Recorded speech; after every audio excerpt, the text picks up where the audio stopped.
Before we dive into today's episode, don't forget to check us out at bestyearever_pod on Instagram, bestyearever on YouTube and Blue Sky, or send us an email at bestyeareverpod@gmail.com. Also, don't forget to like, comment, rate, and subscribe on all your preferred podcast listening platforms. All right, let's start this shit.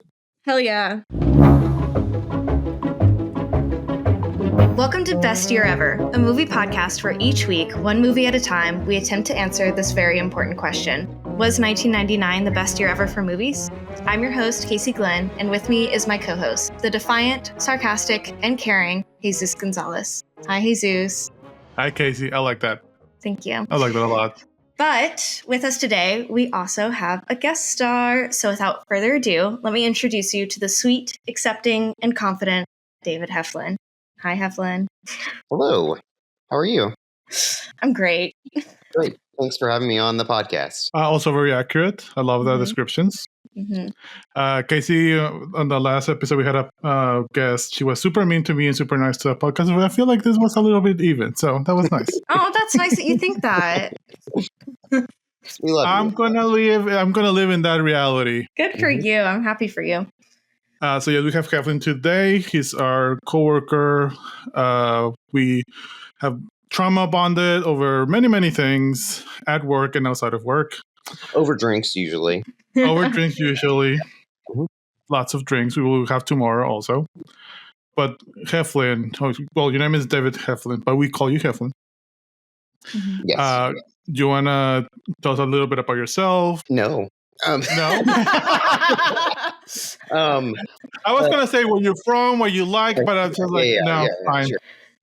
So this is my first guest appearance on anything, so I apologize.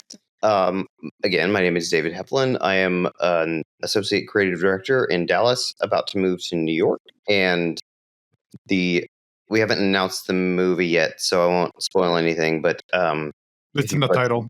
It's in the title, and so we might get deep because this is actually kind of personal.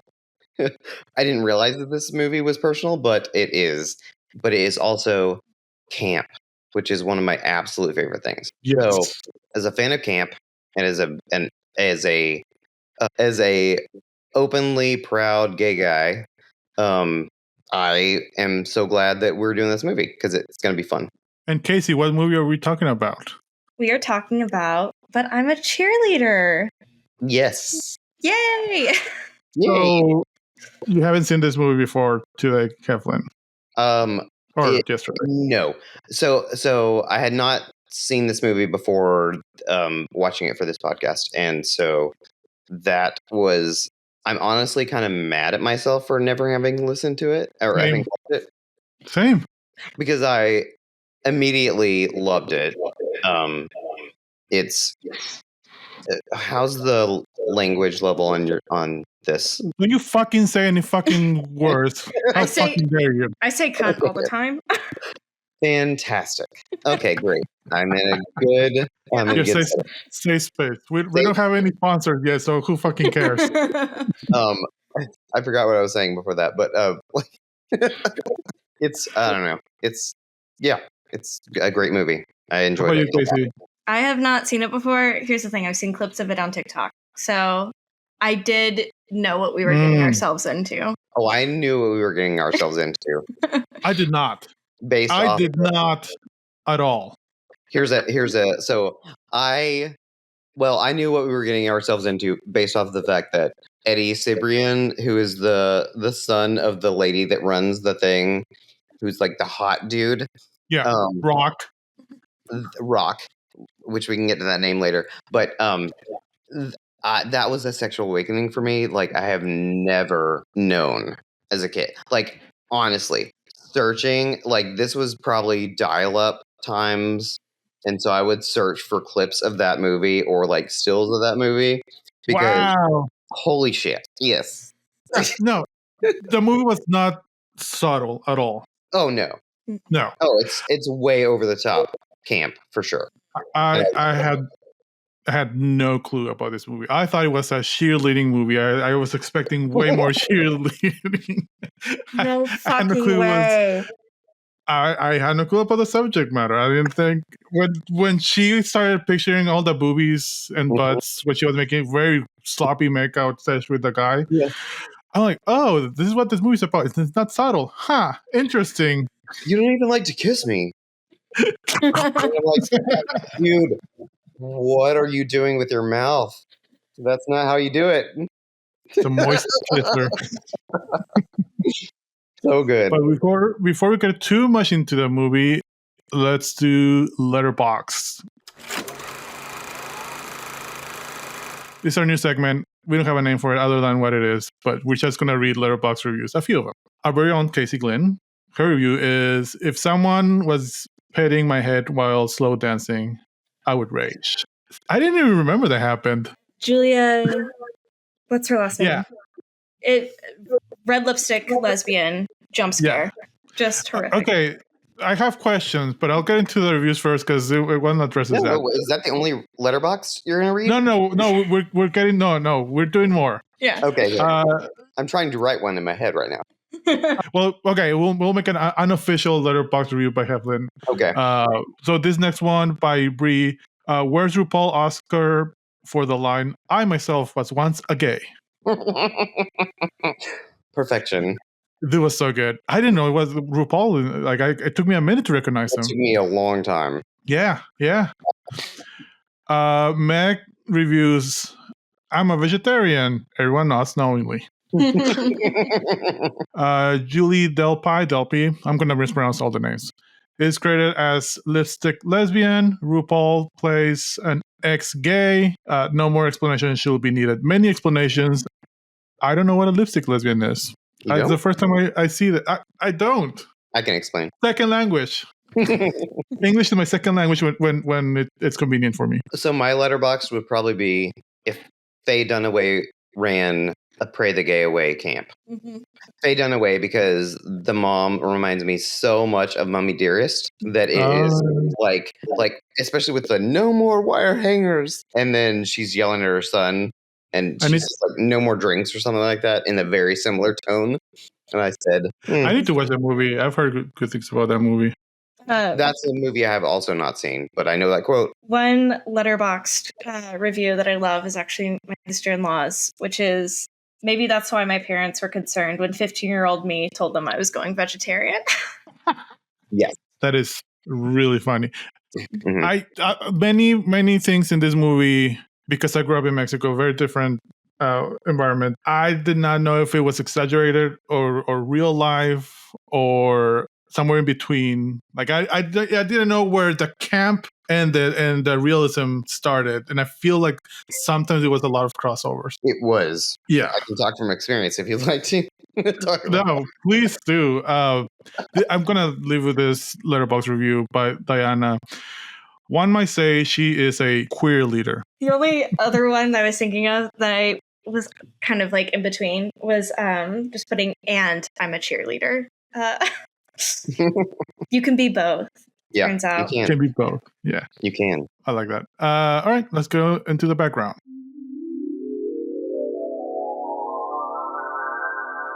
But I'm a cheerleader with a budget of $1 million, box office of $2.6 million. Not a flop. The last three movies that we review, except for The Matrix, because we wanted to watch The Matrix, have been flops. Many flops in 1999 for some reason. Directed by... Actually is not well reviewed necessarily, but it's not. And did well. Mm-hmm. Yeah. Directed by Jamie Babbitt, edited by Cecile Rett. So I wanted to include this because the running time in the US is 85 minutes and the UK 92 minutes. I want to know what those 7 minutes were. And I want to find them. I feel like it's the difference between like the regular version and the director's cut. Because I ended up watching the director's cut. Oh, okay. And the two scenes that are added back in are the ones where she's watching the clip of the like lost lesbian that then like came back and got married at the end. And there's something else very small added back in, but that's about it. I think I watched the US version. Interesting. Starring Natasha Lyonne as Megan, Clea Duvall as Graham, Melanie Linsky as Hillary, and RuPaul as Mike. It's our third Melanie Linsky movie, I think. Mm-hmm. All right, What let's other start this Melanie movie. Linsky movies have you seen? We watch Heavenly Creatures first. Heavenly Creatures, Okay. yeah. Which was her debut, I think. Yeah. And Detroit Rock City. Yeah. Okay. With also Natasha Lyonne. Mm-hmm. Also Natasha Lyonne, it's true. Mm-hmm. Yeah. So, and also 1999. Mm-hmm. Melanie Linsky did not have her Kiwi accent in Detroit Rock City. I was surprised that they kept it in. But very much in this one, yeah. Yeah. Which I liked. All right, let's start the movie.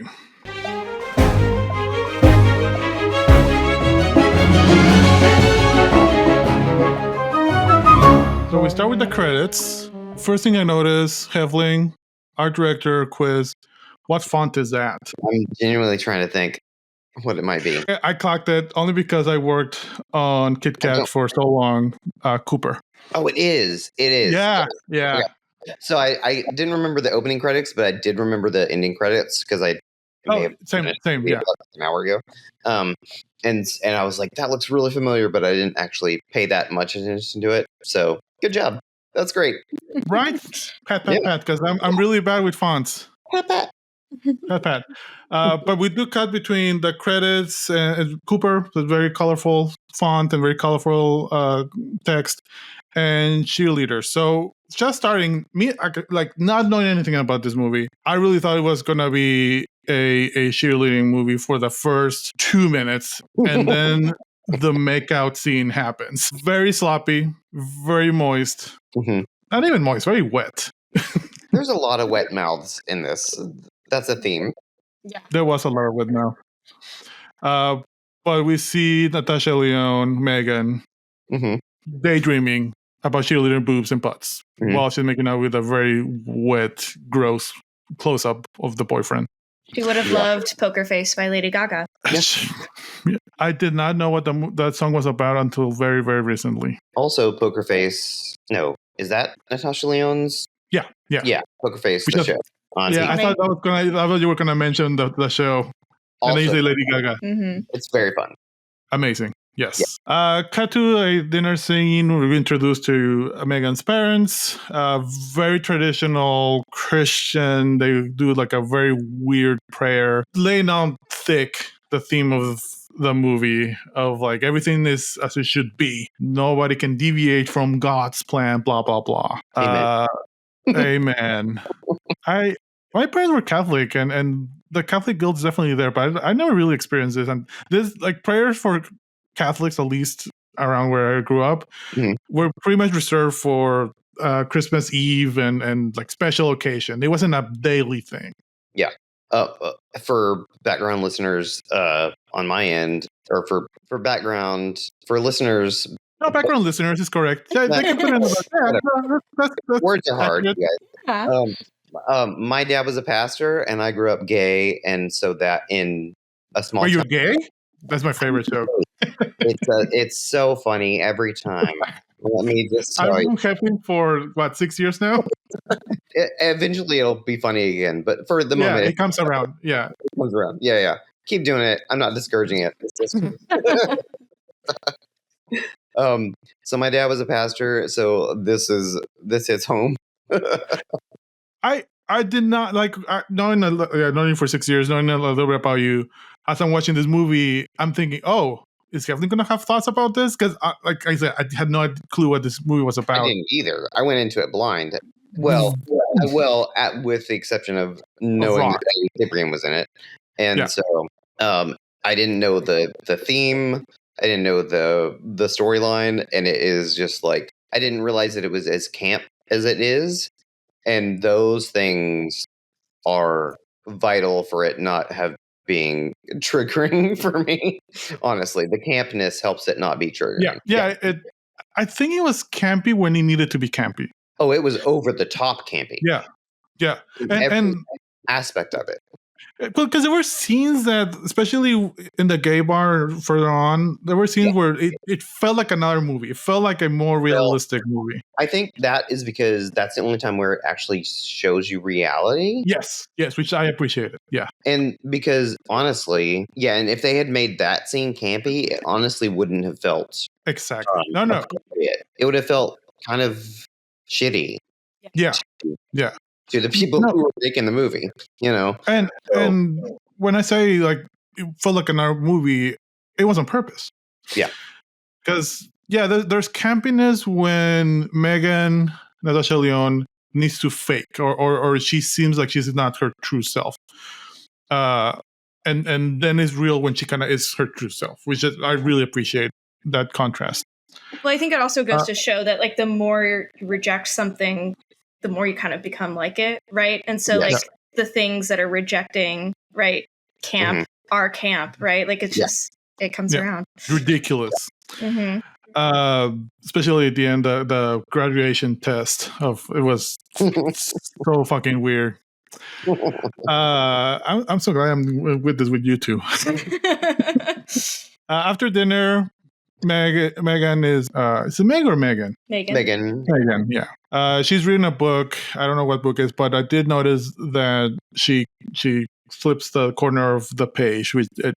I used to do that, and then I hate it now when people do that. I do it with my own books. To mark where, dog earing. I love dog earing. Oh yeah. You love dog. You love dog earing. Mm-hmm. Why do you love dog? How do you know? Because books should be lived in. Yes, books should be lived in, but it should also be taken care of. Like yes, I feel like there's two categories of books. Mm-hmm. There's like display books, and then there are like reading books. Mm-hmm. So I have books that I would never dog ear because they're like photography books that I don't want to damage. But if I'm reading a book, dog ear that shit. Mm-hmm. And honestly, I'll just like put a Post-it note or something in a page if I need to. I love it when people take notes in books. Those are my favorite books because as an English major, I would buy them used and they would have notes in them. Major? I know, but they would have notes in them and I could pull those notes for like papers and assignments and discussions. And it was chef's kiss. All right. I won't down the hill. You have convinced me on that one. Thank you. I'm okay with certain dog earrings. Perfect. No, I think once you buy a book, you can do whatever you want to with it. And if you do something unique with it, then that can be amazing. Mm-hmm. I do love going to thrift stores and secondhand shops wherever I travel to. And I always look for the books that are super old, super used, and have notes around them. Mm-hmm. And the last one I got was in Finland, and it was notes. It was like a picture book, but it was like were notes here and arrows there, all in Finnish. Don't understand a word yet, but I love it. Okay, the next day, she's saying goodbye to her parents. I feel like the actor, makes a mistake. I feel like he kind of, because he says, see you later, this evening. And the way he said it, I think he just fucked up the line. I don't think that was part of it. I missed that. I think it was part of it because at that point, that's when something clicked for me of like, oh, they're about to send her away to like conversion therapy. But that happened like a beat later. Like that's like, are you ready? I don't know. Maybe it was bad acting, which spoilers, someone might get the worst actor ever. Actually, maybe not. So after that, she's in high school, her class. What year is this? Is this kind of timeless? It feels like a little bit timeless. I don't think it's the 90s. The campiness affected the style of the sets and the uniforms, so it felt 90s to me, but very stylized. Yeah, if that makes sense. It does, because even like Megan's dress seemed a little 50s, 60s. Mm-hmm. Even in high school. That's like that ties into the theme of like she's in costume of like women's fashion and misogyny and if we're getting that deep, it's like totally plays into the movie theme. I think she's what she thinks women should be. Yeah, because she's trying really hard to pretend. Yes, which is reality for so much of it. True. This is true. Yeah. Then we see her interacting with her friend, who's there for a hot second, played by Michelle Williams, Kimberly. I don't know if this was Michelle Williams' first movie or not, but if it wasn't, it might have been a cameo. But I feel like she was already kind of big in the late 90s, early 2000s. I haven't seen Michelle Williams in a lot, but the things that I do see her in, she's like a very soft-spoken character. And like this character like had a deep voice. And I was like, I didn't even know she was capable of that. I was kind of impressed. I was a little bit shocked. So they're interacting. They're in the lockers. Megan is talking about like, why do they do that? Talking about the kiss because the boyfriend's there and sloppily kisses Megan, and then Kimberly just kind of like brushes it off. But Kimberly does grab the poster that's in Megan's locker. It's a lady in a bikini or a cheerleader or something. We don't know what's happening. Something's happening. Cut to Megan and the boyfriend. What's the boyfriend's name? I don't know the boyfriend's name. Jared. Yeah, he looks like a Jared. So Jared is driving very, very slow. We don't know why. So slow that someone catches up to them walking next to it. Then we see RuPaul, unrecognizable. He has a shirt that says, what does the shirt says? Straight is great. Straight is great. It's so funny because like I immediately knew that was RuPaul because like once again I've seen clips of it. But then like seeing him out of drag for that long. Mm-hmm. Yeah. And then like realizing, oh, that's what he actually looks like. And then realizing he kind of looks a little bit like a chipmunk in the nicest way possible. He looks like a lovely little forest animal. And I love that. He's cute. He was already a famous drag queen but this time. Okay, yeah. Mm-hmm. He was like already RuPaul, right? Mm-hmm. Yes, absolutely. Yeah. As far as I know. I'm not the best like RuPaul fan ever, so I don't know about that, but I feel like he was already well in the zeitgeist. Yeah, I believe he was. And then I also know that they use his songs at some point in this. Oh, that's right.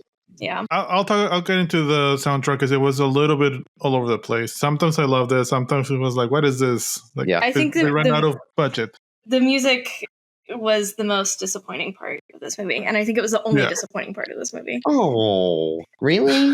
Just at some points it was too quiet. It was like overall the soundtrack of the movie was like lacking. Oh, gotcha. Yeah, that makes sense. Yeah. There was some little like ambience notes that I kind of liked that it fit really well, especially with the campiness. Mm-hmm. And then they kind of throw in a 90s rock ballad for some reason that did kind of threw me away, but whatever. Mm-hmm. So we introduced to Mike, played by RuPaul. Straight is great. He's in all blue because boys wear blue. Mm-hmm. And the van he's driving is all pink. So immediately you get the start of the color scheming of this conversion therapy camp. He goes into Megan's house. Megan's still not there. So we realize that Megan is getting to a intervention. So we have mom, dad, a few of the friends, including Kimberly, boyfriend, and Mike. And they're like, we know you're a lesbian. Here are why we think you're a lesbian. You're a vegetarian. The tofu. When they pulled out the tofu. And when they pulled everything out and like bags like evidence, crazy. Very crazy. Mm-hmm. This is where I kind of like, this is kind of very real. Again, not really living this experience. A little bit. We got into it. But because I did at one point in my teenage years had like thought, I need to make a choice if I want to be gay or want to be straight. I remember making that choice. Oh, wow. And, I got real with this. Yeah. I never told that to anyone or my dad. Mm-hmm. Like, the first time I told that to someone was Nidia, my wife, a few years ago, not that even that long ago. So that was something that I kind of, so I never experienced this, but this felt really very real of like Natasha or Megan not knowing she was doing anything wrong. She was just living. She was just doing the thing. And people pointing out, oh, no, you're wrong because this is this. Like that felt like I think it goes maybe a little deeper than that. Even like most of the lesbians that I know personally came out later in life. And I think a lot of that has to do with the insane image like that women need to hold in society. And so society inflicts this belief on women growing up, and so they might stifle that potentially. I don't know if this is my POV, but it's been the case for the people that I know personally more often than not. So I'd be curious. That never happened to me. There was nothing like that. Where your pastor dad never had intervention? No, that we didn't have an intervention, thank God. Yeah. Not with a group, at least. So That was good, but it's I don't know. It's just like no, it did feel like reality kind of creeping into this very campy movie. But it's immediately contrasted with the ride to the camp, and then you get this flashback of Megan again daydreaming with cheerleaders, and then you get to the house. Sometimes it felt like Tim Burton directed this movie. Oh, like this feels like a Tim Burton type of overly syrupy pink, like sweet, but in a very creepy way. Like it's uncomfortable how pink all of this is. It felt like almost Pee-wee's Playhouse. Yeah, exactly. In a lot of ways. To Casey, back in the 80s, Pee-wee Herman was this character. Take your word for it. But like with everything, there's scenes where every single room, if there's a montage, every single room is very particularly colored with colors. Loved it. Loved all of that. And it's almost like color blocking on top of actual architectural features that make it very Tim Burton-y and also Pee-wee's Playhouse. Yeah. In my opinion. So which Pee-wee Herman Great Adventure was the first movie that Tim Burton directed. Oh, I forgot he did that. Yeah. Actually. Because I think they were friends. What was Pee-wee Herman's real name? I think they were friends, and then he's like, I know this guy. They jerked off in that theater together, probably. Yeah. Casey, we know things you don't need to know. That's okay. I'm happy with that. That's what he got. He got arrested. So Paul Rubens was caught in a theater, like an adult theater, a gay adult theater. And it was, this really happened. And it ruined his fucking career. Oh my God. For a long time. Because he was a kid's, this is very poignant actually to this movie. He was very ingrained in kids' life.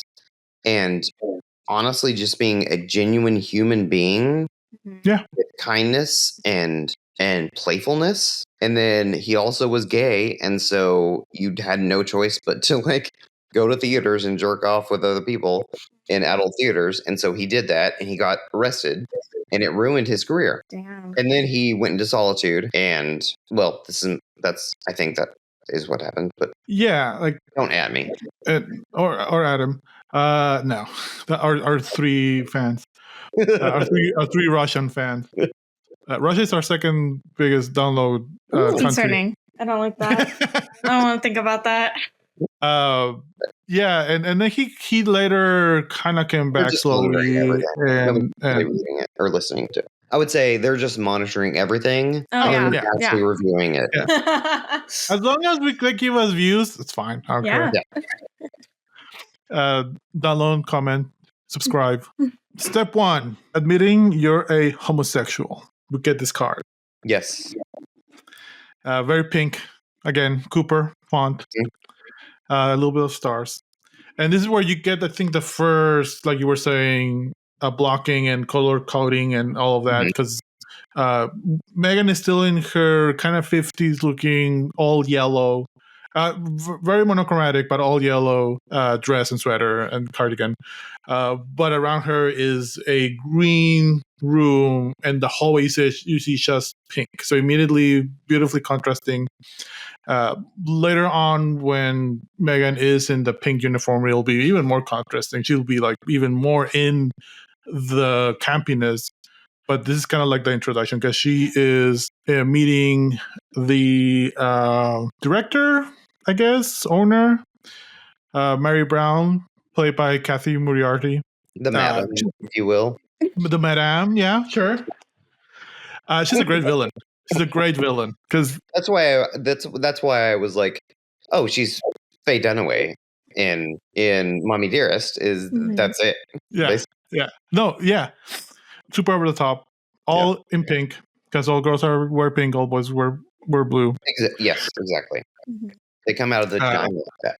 Yeah. One thing I want to talk about I've had my hair done like her hair is done in this movie, and you can see her moving her head, and you can there was something about it where I'm like, she had a great time with that. You can tell. Yeah, she really got into that role, and I'm thrilled by it. Then we got to Melanie Linsky, playing Hillary. And she's giving a tour to Megan, the whole place. She's kind of full Kiwi accent, did not hide at all, which was, I appreciated it a lot. But she's kind of telling her where girls sleep. It's all fucking pink. It's obnoxious. And she kind of shows her the chart of like, all right, here are the steps. And you're actually not even in step 1. You haven't admitted you are homosexual. Because at this point, Megan is kind of just living. She knows what she likes, but she doesn't think she's a homosexual. Why are you laughing, Kev? So many reasons, honestly. I was going back to the locker thing, and it was like, I understand her confusion at the family party where she's grilled of being like, no, I'm actually straight. And it's like, it's our job to objectify women, and so I'm going to try to be like this model that's inside my locker. And so that just I don't know, that really just was one of the best foundations for this story, I think, in my opinion, because it is, I think, true to a lot of people's experiences. And then when she gets into the actual camp, that's when it becomes campy, which is great. With the over the top stylized sets and the boys in blue and the girls in pink, and her little barrette with as a brush, and shit like that. And even the girls' bathroom set. I don't know if we want to talk about that. Oh yeah, we haven't gone there yet, but it is made out of like daisy flowers, but it looks like eggs. And I feel like specifically those two things are wonderful together. Yes. For the theme of this movie. Everything was very specific. Nothing was an accident, especially in the camp. I see Fluff. Who is that? It's Ivy. She's here. She wanted to visit. Sometimes we get little meows here and there. So yeah, everything is over the top. And while Hillary is giving the tour, we meet Graham, played by Claire Duvall, the bad girl. She's smoking. Smokes a lot. If you watch Veep, she is the love of Julie Louis-Dreyfus's daughter, and it is a fantastic joke throughout the entire show. I need to watch that show. I've never. Yeah. But I feel like I'm gonna get depressed if I watch it now. I tried to rewatch it during Trump's first presidency, and it about killed me, so I stopped. But after that, I rewatched it, and I was like, "Oh, we're so far beyond this ridiculousness that it's fantastic." So it's at this point, it's just laughable. Yeah. Like, innocent times. Yeah. Graham is on the bed. Everything's covered with plastic. It's very uncomfortable looking. Very pink. So my theory, I think it's like about like the sort of idea that like if you're gay, you have AIDS, and like you got to disinfect everything, and it's very much like, I mean, that's exactly who Mary Brown is, right? You see her cleaning the flowers. She's cleaning the fucking flowers for God's sake. Didn't think that, but that's because it was the 90s, and that's absolutely spot on. That seems spot on for sure. Well, speaking of spot on, we're in our first group counseling session, and this is where Megan meets the rest of the girls and boys. They're introduced. Sinead, I don't know her name. She says, "I like pain." She's a goth girl. I'm not gonna go through all of them, but we do meet a couple of standing out. Dolph, Joel, Joel, and Jan. I feel bad for Jan. But we meet the rest of them, and they're kind of grilling Megan. They're kind of like, "Yeah, no, you're gay." And she's like, "No, I'm not. I'm a cheerleader." That is, I mean, that's the whole thing. Is like that was her introduction to the therapy, and so she's going to be grilled. Yeah. Until she admits that she's a faggot or whatever the middle guy says. Yeah, there are words that you're going to say that I'm not going to say. That. Y'all can't say that. No. I don't have permission to give you all permission to say it, so. No. Yeah, no. I don't want to say it. Good. See, these are words that I have no inkling in saying because I did not grow up with it. And when I learned these words, I learned them already knowing that they were bad. Yeah. So I'm like, I have zero impulse to say like a lot of the English bad words. That's how I feel about racial slurs. I'm like, I don't really feel any interest in saying them or thinking them. So because I was taught that they were bad. Oh yeah, we do meet Andre. He doesn't appear much through the movie, but he introduces himself as actor, dancer, homosexual. Later on, when we meet his parents, I was confused. I have thoughts, but I'll get to that. I don't remember his parents. I remember her parents. They were dressed particularly. Let's say that. Okay. So yeah. Oh, and this room is all yellow. So it's, again, great color combination. All girls in yellow and blue and pink, boys in blue, yellow around. I think we have met Rock at this point, right? I think we did meet briefly. Yes, because I think he's there when they pull up. Yeah, I can't remember exactly when it happens, but his initial scene is the thing that I searched on in my internet search as a kid. Whenever that happens, I think that's already happened by this point. Yeah, yeah. I saw that scene and I was like, oh, that's what this is from. Wait, so you were searching for the images without knowing it was this movie? Eddie Cibrian was a sexual awakening for me. I found this movie through him, not through the theme, which should have been a clue at some point. At least to my parents. So they're grilling Megan. And she's like, but I'm a cheerleader. I go to church. I do all the things. I have a boyfriend. And then they're grilling her, and she finally anybody. Yeah. Yeah. She cries. Mm-hmm. At one point, she gets cross-eyed when she's daydreaming about girls. She drools drools a lot. Of drool. Oh yeah, that's a lot of drool. So, extra moist. We already talked about moist earlier. More moist. This is not a moist movie, it's a wet movie. Anyway, she admits it, and they check the step one. So they're at dinner. Wait, but she says so by screaming, "I'm a homosexual," over and over again. Yeah, which is fucking iconic. Yeah, it's fantastic. That's camp royalty. So it's good. Yeah. Yeah. They're at dinner. They're eating sushi. Whoa. She bunted the mic so hard. Come here, you're done.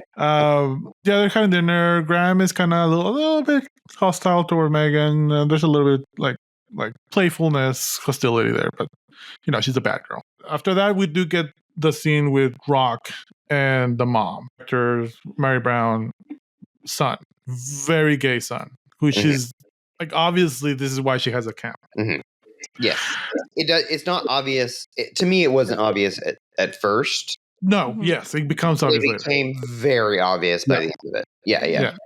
At first, it's clear that he's gay and closeted. It's not clear that she started a camp to cure her son, but is in denial of that until the very end. Yeah, or close to the end.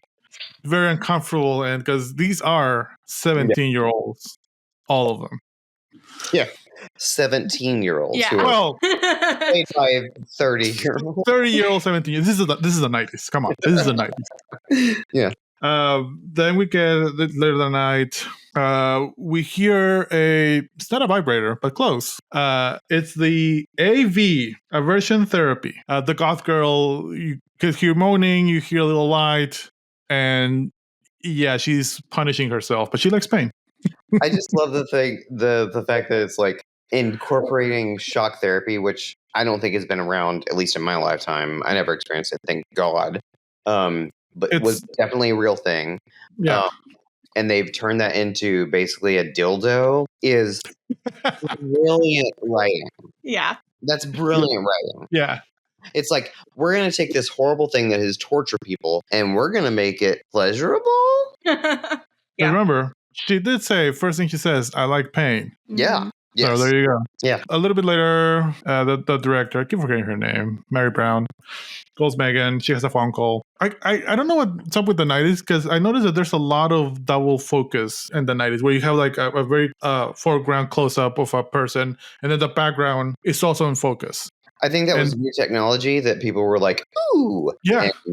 And they used it a lot. Or is technology that they made more accessible for... I think that's what happened. Or it came back in vogue because Kubrick used to do this a lot. Yeah, because it's very difficult to do, like, there's, sorry to get nerdy, but like there's a thing with focus and zooming called focus breathing, which if you have a zoom lens and you're at 300 millimeter and then you zoom into like 70 millimeter, it will potentially change the crop slightly, or it'll appear to change the crop, and that's called focus zooming.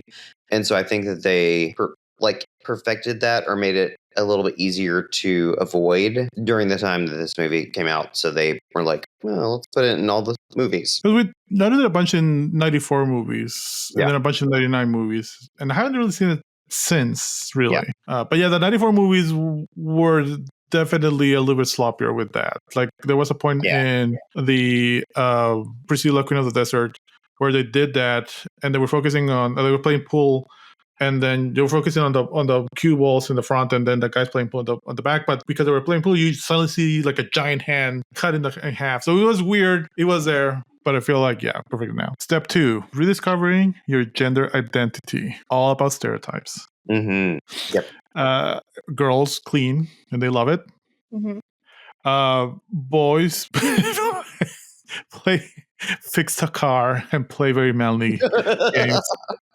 The fix the car scene, all the iconography, that was brilliant and ridiculous. The iconography in this movie is really great. Yes. Yeah.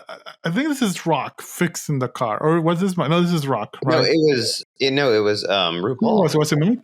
RuPaul pulls out from under the car and okay. That was RuPaul. Gives them a very inspiring speech about being masculine that we've all heard so many millions of times. Yeah, exactly.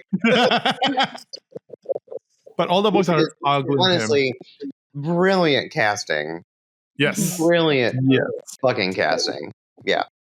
Especially the camp nature of the movie. I was kind of hoping that he was maybe a producer or something, because he felt like he was involved more than just playing the part. Maybe, but it was probably just him being like, "Let's do this right." Yeah. We go through like a montage of gender roles, and like we see Megan with a bridal dress at one point. Jen has an amazing short little mohawk thing going on. I had that when I was a teenager. But one was a mohawk rat tail. So it was a mohawk and then long. There was a mohawk mullet. Yeah. A rat tail. Yeah. That was very cool.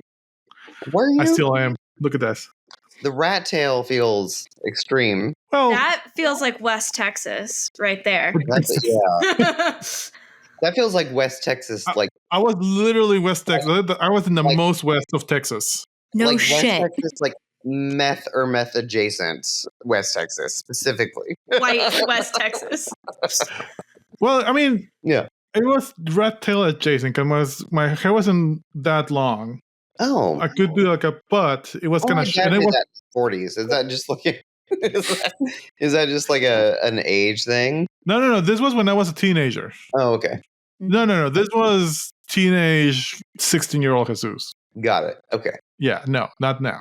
Perfect. I can't do it. I don't have the hair for that. We all had really bad hairstyles. And when I first had my little beard, I did like little braids over here too. So that was really cool. I need pictures of all that. And I need you to send this to me after this meeting. Non-exist. Thank God. They do. They exist somewhere. I might have them. Yeah, I might have them over there. So send them to me if you ever find them. Boys are playing soldiers again. Amazing iconography. That's my favorite one. We saw a soldier shooting another soldier kneeling in front of that. Can we talk about those? So those are like wooden standees, basically, in that montage. The blue wooden ones where they're like chopping wood and shooting. So there was a handful of things. One, there were at least like 7 dicks and hidden in them. So there's like a deer with a very erect dick. There's a tree that looks like a cock and balls. Yep. There's my favorite part is there's a tree that zooms in and they zoom in on the guys kissing, which may be the next plot point you're about to get to. But it is two things. It is a glory hole. Legitimately, like you're zooming in on a glory hole at that point, but also if you zoom out, it's a tree and the branches are basically just like legs spread, and it's basically the tree. Legitimately, the tree is basically someone doing a handstand, and then the glory hole is where their crotch is. And I saw that, and I loved every second of that montage. I don't like montages, but this montage. Oh no, it was great. Perfection. Yes. Perfection. All right, we're in another group therapy. We're in the park, and they're trying to find their root. What's the root of their homosexuality? My two favorite ones was one of the girls said, "My mother got married in pants," and now the best one I think is, "I was born in France," and we're like, "Oh yeah." Mhm. Yeah. That makes sense. But at this point, Megan says she doesn't have a root. She doesn't know what it is. She'll later blame her parents or her dad. It's weird that religion always ties like sin to a single thing. Yeah. That's weird. Because, well, I don't know if it's weird or not, but it's like the cause of a thing is not usually based off of one bad thing. It's often based off of a handful of bad things happening maybe at the same time, at least in my experience. And so it's yeah. I feel like most religions are focused on finding the root cause, the very specific one thing that they can fix that will make their lives better. And I'm like, it's more complicated than that, you guys. Well, I think also, like, specifically in like the religious context about like gay people, it's like, oh, you're only gay because this bad thing happened to you. Yes. And like you can't be gay because you're gay. Yeah. Like it's because of a trauma. And so or because you're a sinner. Yeah, exactly. Yeah. Or you're an addict because we're doing the fucking 12 steps. But I very much love this scene because her struggle to find a root, and even the other, like Andre, I think is his name, where he's like, everybody's like, that's not a good enough root. He's like, I don't fucking have one. I don't know. And it's perfect. It really is. Yeah. But being born in France does make you gay. That's scientifically proven. Yes. Obvious. I think RFK released a study about it recently. Yeah. About if you're born in France, you're at least like questioning, right? Yeah. The spit image of health and mental stability. Mm-hmm. Yeah. After that, they're paired up. So, because the director, I'm not going to remember her name, Mary Brown. How do you not remember the name Mary, Jesus? I don't know.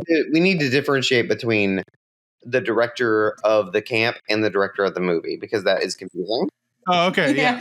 Mary Brown. Brown. Yeah. Camp leader. But do you not get the Mary joke? Yeah. Oh, wait. Are we talking about names? Let's talk about Mary first. Yeah. Okay.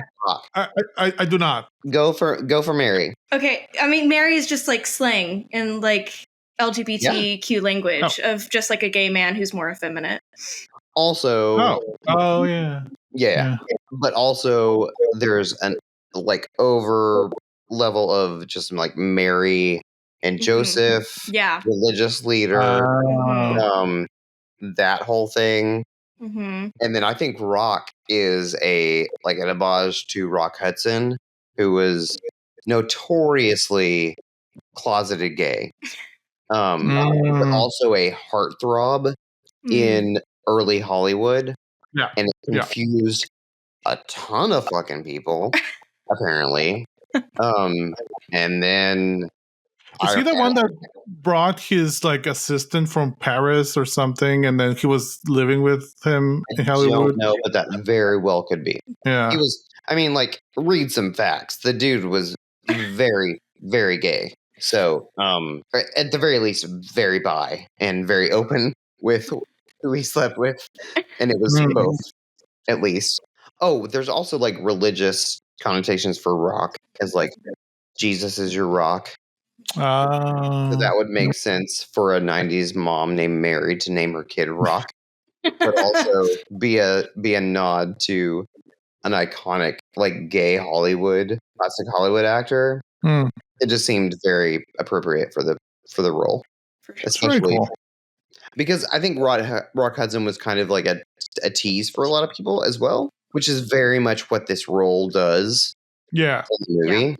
Yeah. So I found that very interesting and fun. Okay, I won't forget Mary Brown. I promise. God. Mary Brown pairs them up because she says that best thing about being heterosexual is friendships. So girls. I'm gay and I don't have any friends. It's so sad. Hey. I know. I don't have a single fucking friend. I've been friendless. I mean, neither. I don't actually believe this, and it's like not true. Yeah. That's why it's so ridiculous. Well, like, to me, what I think is so funny is just like these people are like, we gotta make you straight. So we're gonna have you sleep in a room of just girls. With all girls, yeah, all and the things. I know. Only be friends with girls. With vibrators, by the way. Yes. Flashback to the like when Melanie Linsky is taking Megan through the intro. She talks about like a break period or something where you can do whatever you want, and I was very sad that they did not explore that explicitly, like more. Yes, yeah. And I was expecting that to come back into the plot, and it didn't. And I was like, "Dang, that was a missed opportunity." But honestly, that's my only critique. The rest of it was great. No, that was part of the 7 minutes. Yeah. So Megan is paired with Ram, and this is kind of where they start bonding. And they're just showing cards of gender role cards, and Ram slips in a nudie in there. But they kind of start opening up a little bit, both of them. This one. So that kind of is the beginning of the friendship, of the love story. Then we cut to Rock, gardening. Nothing wrong with that. Just doing nothing but gardening. Just that. So hot. He was very sweaty. So hot. He was very sweaty. He had a great ass, so I appreciated that. He has a great everything on his still. That dude. Wait, what's the dude's name? Hold on. Eddie Cibrian. Yeah, you've said this so many times. You said this so many times. Oh, yeah, he has his name tattooed on his body.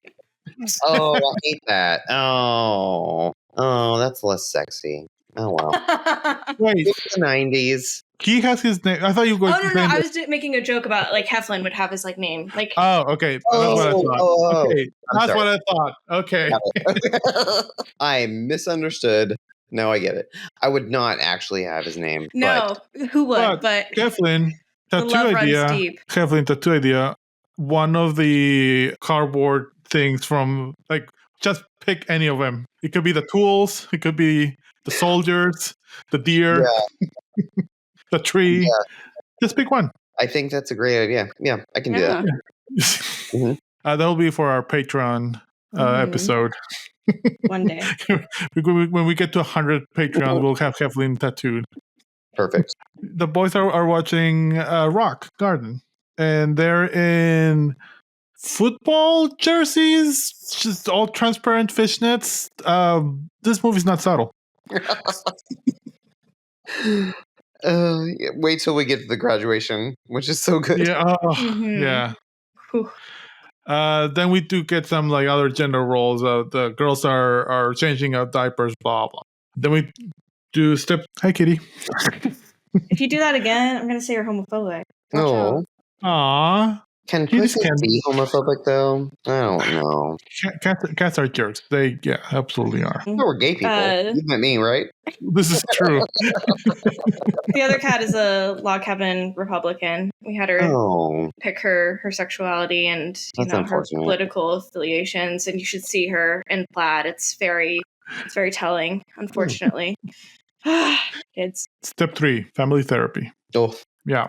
This is where as far as I know, this is not actually a thing, which is very well. At least I never experienced it, which I'm very thankful. So this is where we see Andres' parents, and so his parents are. His dad is dressed like a cowboy, but like a cowboy that would be in Pee Wee Herman's house. That's right. I forgot about that guy. Yeah. Oh, and yeah. The mom is like very Santa Fe, kind of like Westerny. Does she have the eyeshadow, or is that Joel's mom? No, she has. Well, she has an eye. She has like Shola kind of makeup. And this is where like, are they supposed to be Mexican? I think they're supposed to be Mexican. It felt very weird. It felt like they were the only one of like offensive, stereotypical Mexican / New Mexican adjacent. Yeah. Because the other parents were dressed kind of normal-ish, except Andrea's parents. Well, conservative Christian normal-ish. Yes. We also meet Graham's parents, who apparently she's a trust fund kid. Dad is a jerk. Dad is threatening to take everything away if she doesn't get fixed. But this is also where we find Megan's root. And she completely blames the dad. And Mary Brown, see, I remembered, kind of eggs her on to like be like, oh yeah, because Megan says that the dad lost his job for like 9 months and the mom had to work a little bit. Like, that's nothing. And the Mary Brown was like, oh, that makes total sense. Their dad was emasculated. He filled the women's role, so that's why it makes it. That was like, I feel bad for the dad there. I think that explains your previous beef with him about that line, because I think that he was showing his emasculated side whenever he tried to almost give away that they were going to have a like an AA meeting for their daughter about being gay, force her into that. And so I don't know if the line was delivered the best, but I think that was the reason behind it. Like at the very least, it wasn't delivered. I still kind of in my head, kind of, I wanted to think that he's a character actor. He's not amazing, but yeah. Well, I mean, there are amazing character actors, but he's not one of them. Rock is gardening again, or he's chopping on the wood. He's doing something with a chainsaw. There's so many notes. And and Mike is just looking at him, but he's resisting. Then we get a nice little sweet scene with Megan and Graham. Graham is smoking, opening up a little bit more. Graham says like, I'm just you are what you are. I'm just pretending just to get out of this. Like that, because Megan, earnestly, she thinks she's gonna be cured at this point. She thinks she wants to be cured. Graham is like, no, this is bullshit, obviously. I think this is where this is kind of where we get the first pamphlet from the gay couple that have their own house. They kind of kidnap them. Paper airplane. Oh yeah, the little airplane. Yeah. This is the guys that take them to the gay bar. Mm-hmm. Oh, right. Yeah. Yeah. And then later that night, Megan has a dream and is kissing Graham. So things are happening. She wakes up and we do see again. Is it a dream or is she fantasizing? Because I read it as fantasizing. Yeah, I think she was. I think she was kind of like. She was in a room full of women while she was trying to decipher whether or not she was a lesbian or not, which is a very real thing that happens. With the girl she's fantasizing with, 2 beds from her, and the girl next to her, as again with the shock therapy. Shock therapy. In quotes. Shock therapy in quotes. Yeah. But Megan, for some reason, goes to the Mary Brown's office. And then this is where she catches Dolph and who is it? Cooper, right? Clayton. Dolph and Clayton. Clayton is the one that works at retail and is gay. That was the one line that I like truly remember. Where like they're doing the introductions. He goes, I work at retail and I'm gay. Yeah. Because that's very, very true it's at least a stereotype. Yeah. I mean, honestly, we just kind of do whatever we can to make money because we don't know what else to do. So if retail pays us, then we do it. So or designing retail, Yeah. We're designing retail. Wow, so everybody's in here. That's too meta. Back down, Casey. Calm down. Megan freaks out for some reason, yells. They're like, cool, but no, she snitches. And then that was fun. Yeah. To watch. Because she didn't seem to regret that she got them in trouble at all. Not at first. Because I don't think that she realized what she did. Yeah. She was honestly just saying, I'm a good Christian girl, and this is what I've been taught to do. And so I can't, this is evil and the devil, and so I have to report it to the authorities because that's what I've been told to do. And she hasn't broken out of that yet in this point. No. So this is still deep in denial. Yeah. Well, I think it's also like general like naivete about sex. I think that's one of the reasons why she freaks out. She's just like, what the fuck is happening? And so, yeah, because when they're confronting her the first group therapy, and she says, I have a boyfriend, they're like, well, you haven't even had sex or anything. Like, but I'm Christian. Mm-hmm. That was kind of her excuse. Well, and then the clap back to that was, it's easy to stay pure if you're not attracted to him, which was excellent. Yeah. Honestly, it's also easy to stay straight if you are not attracted to them, which is a thing that growing up, I would convince myself that I had crushes on girls because I was like, oh, and they would always be like out of my league usually. And so or just someone I wouldn't actually actually connect with. Mm-hmm. And so it was like a pre-barrier that I didn't realize I was doing where I was protecting myself from, and those relationships never worked out, if you can believe it or not, but shocker. Such a shocker. Yes. Yeah. So did you have a girlfriend? No, never. No. I pursued people and I went on a few dates with women. The only girl I have ever kissed was in a play. Congratulations. And so I don't count that. Which play? Which one? Oklahoma. Oh. I was Allie Hackham. I won Best Actor in high school. Aww. And then my cohort or my castmate. No, there's a specific term that I should know because I'm about to move to New York. But the romantic interest of mine was a coworker, and so we just and a fellow choir member. So she always probably knew, and it was fine. How wet? But not just kidding. Not so Clay, wet. not wet. That was a stage kiss. That was as least awkward as possible, but being convincing to the audience. See, if it was a smarter kid back then, I would have probably been in place, but I just wasn't never in place. They're fun. They're anxiety-inducing, but they're fun. Oklahoma was the first musical that I was in, and I played Ado Annie. Fuck yes, that's her name. Yep. Ado Annie was my romantic partner. Mm-hmm. Yep. I still remember. Was the character name of my romantic partner. Yes. And a coworker of mine at Sonic and a fantastic friend. I love her to this day. And she was the only girl I've ever kissed. I'm sorry. I'm so sorry if you're listening to this, but you're probably not. You're in Russia. So adorable. No, we're going to get her email. We're going to email her directly this episode. I've never seen Oklahoma. That's good. It's silly. It is silly. It's also nostalgic for me personally. Yeah. And so I love it, and you can't convince me otherwise. But also I know that it's very problematic.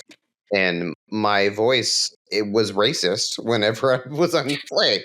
So, but also he was a con man, so that makes sense, Dolph and Clayton are in trouble, but only Dolph gets expelled. Clayton gets put in solitary for a week in this very small house that probably doesn't have a bathroom. You mean the doghouse that he is locked into? Yes, for a week. Yeah. Supposedly for a week. Yeah, it's legitimately a big dollhouse. I mean, doghouse. It's bad. It is bad. Yeah.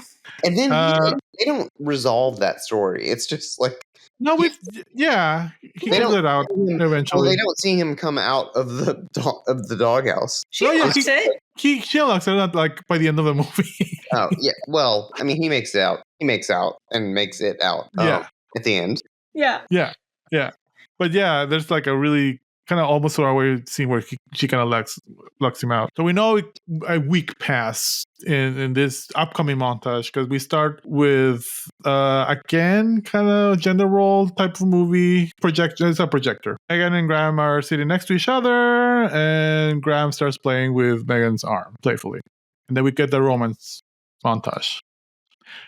This montage, speaking of colors, is great with that color code because we go from like purple to pink to blue to like green and pink, and like everything is very, very campy, but it feels right because it's from Megan's point of view of discovering romance and kind of like being also very queer and every single color of the rainbow. Which Oh, I did not catch that.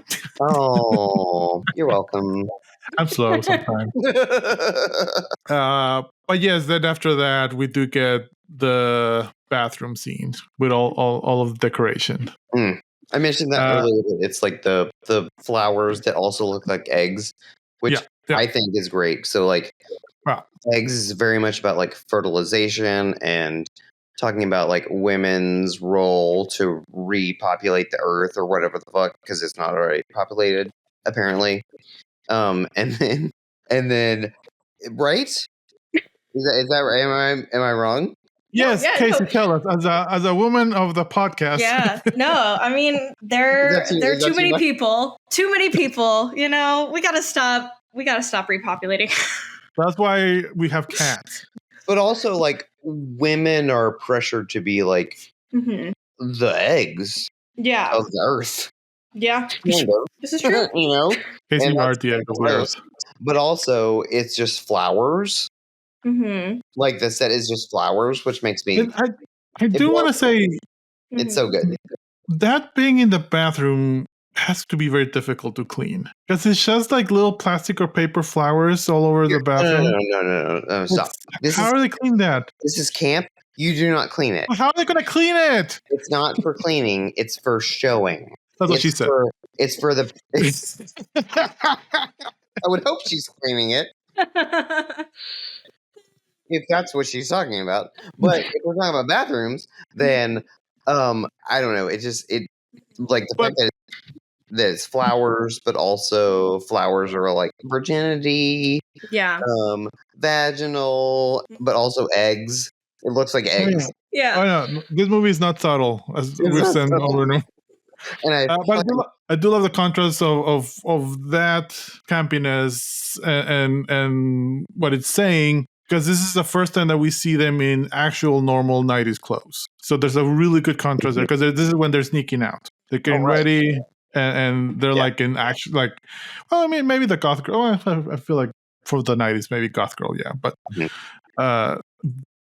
deep contrast. Megan kind of discovers them, and Graham is like, come on, come over with us. He's like resisting a little bit, but then obviously she comes with. They go to a van, and this is where we meet Lloyd and Larry, played by Wesley Mann and Richard Moll. I love them. I love those characters. I love them. I love them. I love what they represent. I love what they're doing. All of it. Yeah, Lloyd was like an amazing character. Like, I feel like in the campiness of the whole movie. Was Lloyd the taller one or the shorter one? The shorter one. Oh, okay. I love the taller one. Same. Yeah. I love them both. I love them both. But I got the shorter one, the little cross-eyed, and when they both fight, and they both fight. Yeah. It's adorable. But yeah, we're in the gay bar. Megan is letting loose a little bit. Graham's letting loose. There's a little bit of jealousy here. Yeah, this is when Megan and the character's name is the lipstick lesbian, Julie Delphi. This is when we meet Julie Delphi. Do you need to know what a lipstick lesbian is? No, I asked earlier. You didn't answer. Oh, we can talk about it now. I thought we were holding. No, let's talk about it. So, lipstick lesbian is a lesbian that would wear lipstick. So, a more femme presenting. There's also like there's a term like chapstick lesbian, which is basically like just a normal human being who's a woman who might not put on makeup, who happens to be a lesbian. That would be a chapstick lesbian, which seems very normal to me. So Megan is dancing with the lipstick lesbian, which now I know what it is. And getting her head fucking caressed, which is is this the scene? Let me just pet your head while we're slow dancing. Don't touch me like Who that. does that? Who does that? No, it's weird. Yeah. Also, how old was? I mean, they're all in their 20s. But how old was Julie Delpy? Delpy? Yeah, I don't like her anyway. She's not a great person. She was everywhere in the early 2000s too, in like all the indie movies. Wait, who is she? Julie Delpy. She's French. She was in a lot of like indie French movies, and she was in like Before Sunset, Before Sunrise, Before Midnight. Wait, who is she in the movie? The lipstick lesbian. Lipstick lesbian. Oh, gotcha. Okay. Yes. So yeah, Megan's dancing with the lipstick lesbian. Graham's dancing with Sinead. Shiny. How do you say her name? Sinead. Right? Sinead. There's feelings. So many feelings. This is where the movie gets very real, but also very stylized with the red glow in the background. I really love that because they go out in the alleyway and they're kind of Graham and Megan are kind of fighting. Obviously, Megan has so many feelings; she doesn't know what to do with them. Mm-hmm. But I love the lighting of this scene, and they finally kiss. I will say this section is the most realistic. Yeah, because gay clubs are messy. Like drama happens like this in gay clubs. That's very realistic to going out for a night on Friday, and some shit like that could very easily happen in your friend group. Maybe not to you, but maybe to someone in your friend group. Yeah. And honestly, that's some of the most accurate representation of a gay club that I've seen in a movie. Maybe ever. Yeah. Which is crazy to say in this highly stylized and campy movie. Well, I think it's the most appropriate for it. Yeah. Because like the theme is really about saying conversion therapy is bullshit, and it hits you over the head with the comedy and the campness. Mm-hmm. And then it breaks out of that campness in this very realistic club scene that is messy because that's how clubs are. Mm-hmm. And so it's realistic and it's not palatable for a lot of people, but it's what happens. I wonder if this was shot on location, an actual bar. Maybe not, but like this felt like the most real setting. I would agree. Yeah. Especially in contrast with the next scene, which they sneak back in, nothing happened, and then the next day we have another group therapy. I think this is the last group therapy. They're in the yellow room, and this is when Jan says, "I've never been gay. Like I like to dress in baggy clothes. I like my haircut like this. I like how to dress how it is. Like this is the beginnings of gender expression. I think that thing that wasn't really known or talked about in the late 90s, really. But she's just like she wanted to dress how she wanted to dress. It didn't mean she was gay or not. Great acting out of nowhere by this actress. She did not do anything else afterwards. No. Like she did like one or two things, and that was it. Yeah, it was like this. This was why she got paid. This was her paycheck. This one scene. I might give her best actress ever. I don't know. And so she runs away. She says, "I'll quit."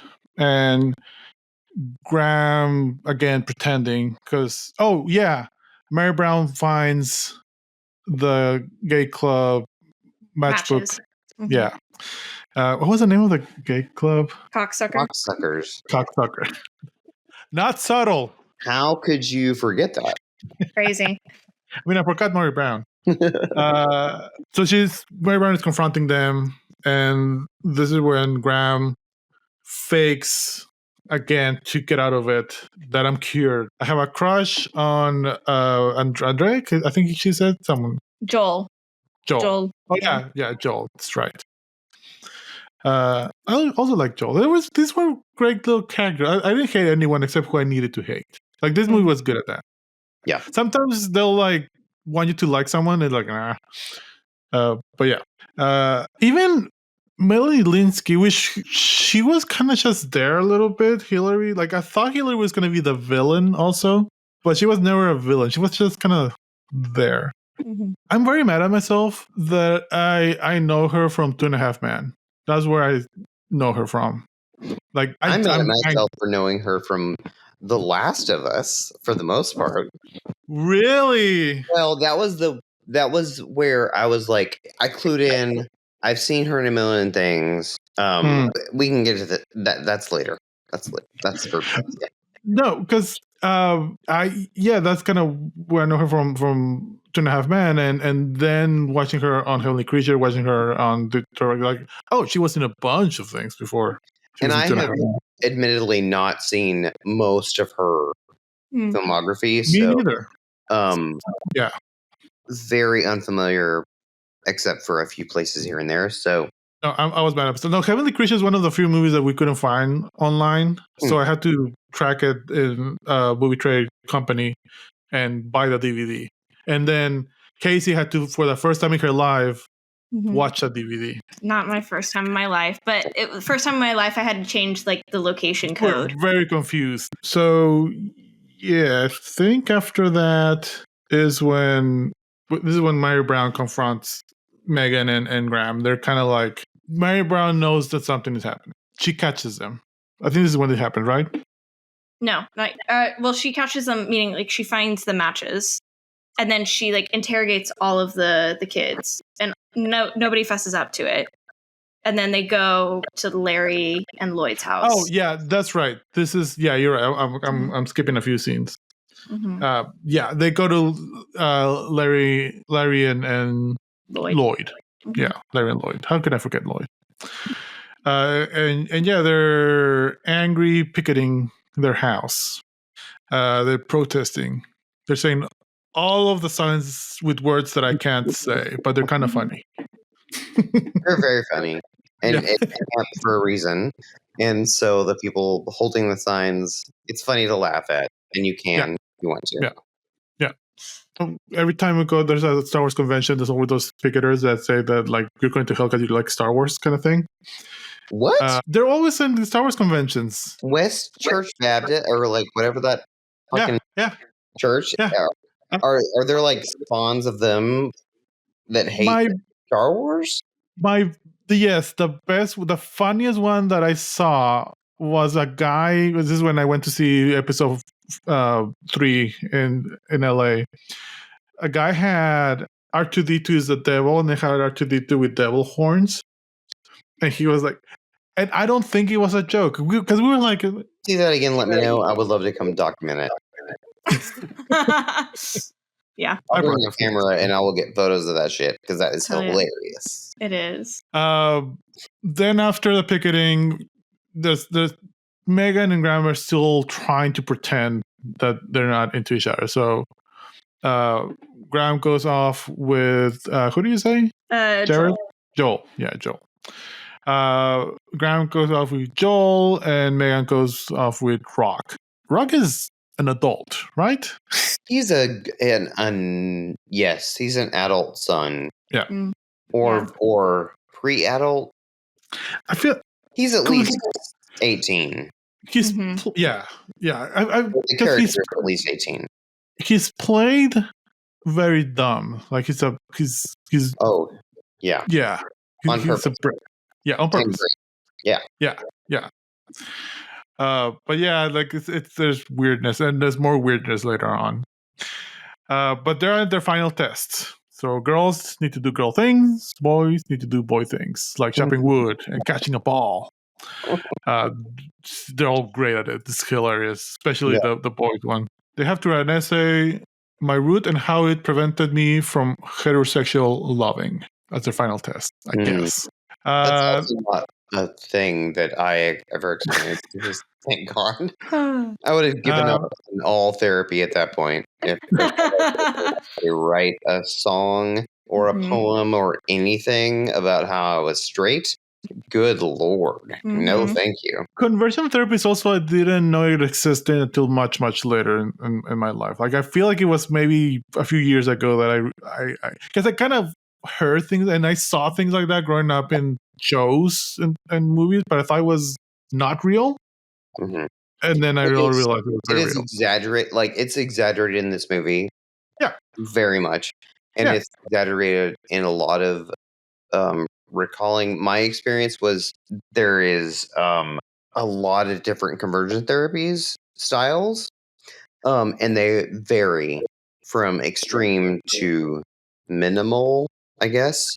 And so I don't exactly know where mine fell into, but I went to a masculinity camp that was not like I went to a full camp. Wow. To mask me up where I had to run. They made me run. They made you run? How dare they? I threw up every time I tried to run, and I was like, "Stop making me do this!" And they made me do it anyway, and that was not fun. But it was in retrospect, it's absurd. Yeah, it was not gay. It was not gay specific. It was specifically masculine, like, leadership.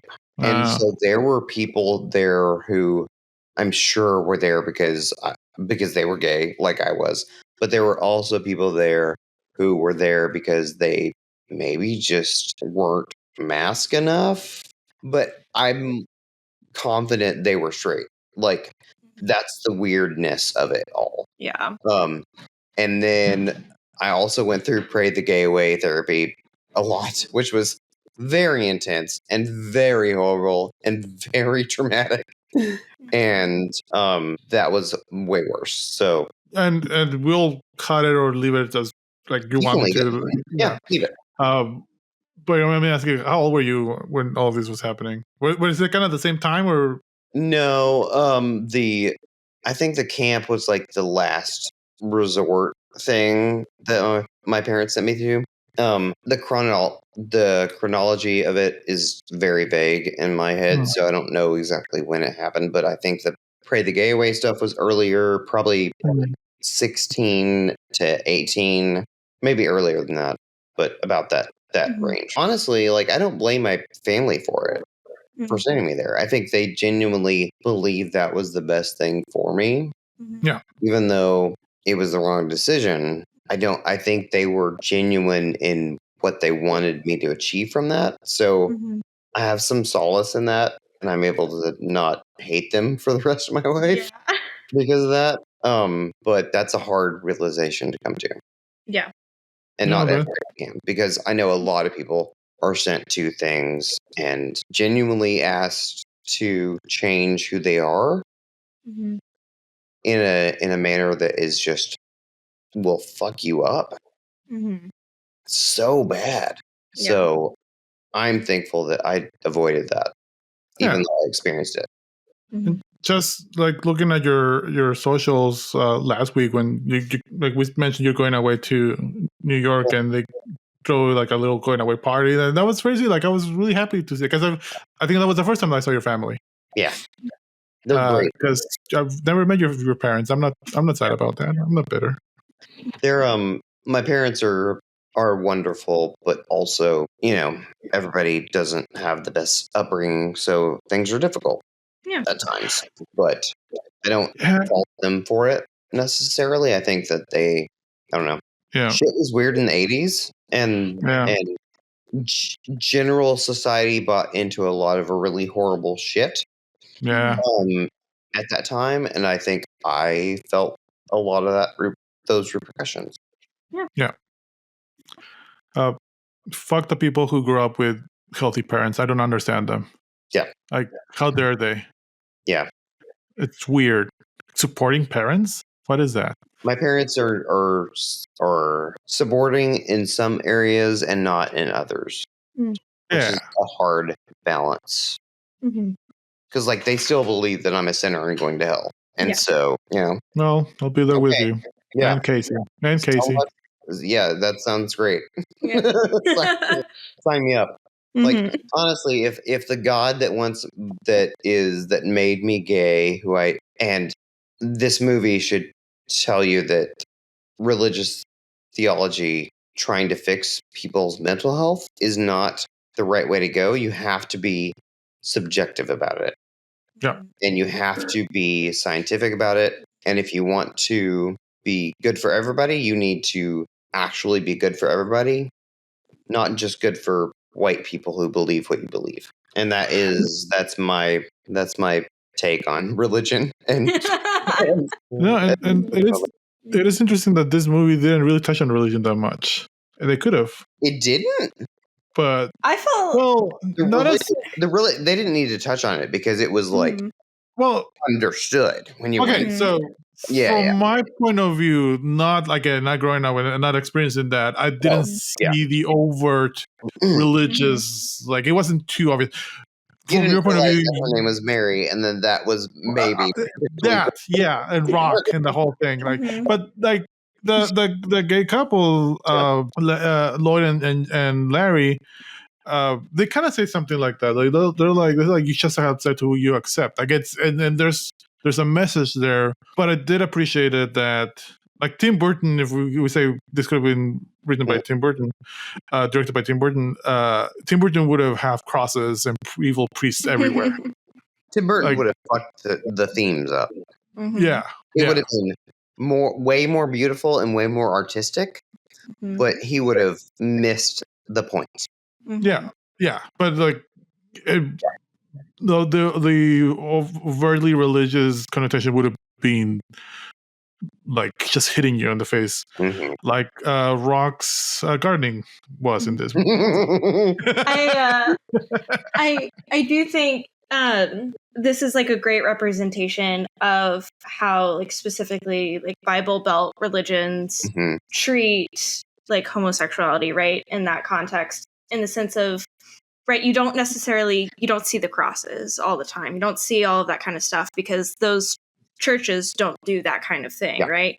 It's absolutely a more political thing. It's always been a more political thing of like the gender roles are incredibly important. And it's insane like how much of an emphasis is put on that, especially in relation to sexuality. And I think that also it's evolved, like religion or religious overlords have evolved into a way where the language has become so vague. Yeah. That it's just like this general, you're a Christian because you say the certain things, or you're not because you don't say those certain things. And it's become this, the religious themes felt like more of an overhanging of vagueness like that, that was in the language, was in the iconography, was in all the everything, honestly, that it didn't need to be overtly said. It was there, the entire time. And like those are things that I necessarily didn't pick up as much as you guys, because you guys grew up in all around this, but it was still there. So I appreciated how it was, for me, subtle enough, but still around everywhere. And you saw it because you experienced. So, and like, quite honestly, this movie wasn't written for me. Like it was written for people that had this experience. Like the director, and it says directed and story by Jamie Babbitt. So it was her story that she wanted to tell. I think as far as I know, I think she's like an open lesbian director, and she probably just said, I want to make a really good campy movie about how horrible conversion therapy is. And RuPaul is signed on. And so I think what I think is funny is I don't know if she ever actually had to endure conversion therapy, but I know that she came up with the story, and her mom did like run a halfway house that was called New Directions, but it was for addicts. Which is, very interesting. I didn't actually know that. That's amazing. But whenever, she created the story. She like did some research on conversion therapy, found this new grad from like USC, and had him do the screenplay for it. And like he was also able to pull from his experience in conversion therapy as well. Amazing. So we're at the final score. And Mary Brown says, "You all pass. Except Andre. Andre didn't pass." And he's like, "Fuck it, I don't care. I am who I am." And he kind of berates all of them, like, "You guys are good at pretending. You know who you are. What are you doing?" Then it's later that night, and we got googly eyes between Graham and Megan. Can I do a quote from Andre? Or should we yes, do it? please. Yes, please. Please do. So at that scene, Andre goes, "Excuse me, the last thing I need right now is for some fruit who's just proved himself straight, telling my ass how sexy I am." Made me laugh so goddamn hard. I loved every second of it. Oh my god, so great. I did appreciate that most of these actors had a little scene or something that they could shine. They had a lot of each character definitely had a moment where at least a line or something where it was like, "Oh, I fucking love that guy." You know, even if it was just for a blip. Then we get the sex scene between Megan and Graham after that. And I think this is where they get caught a little bit later. They get caught afterwards. Like, they have sex, they go back to their rooms the next morning. This is true. Yeah. Mm-hmm. I'm trying to skip too much, but yeah. Then, this, a little bit later is when we get caught, and this is where we go back to the framing of the beginning of Megan in Mary Brown's office.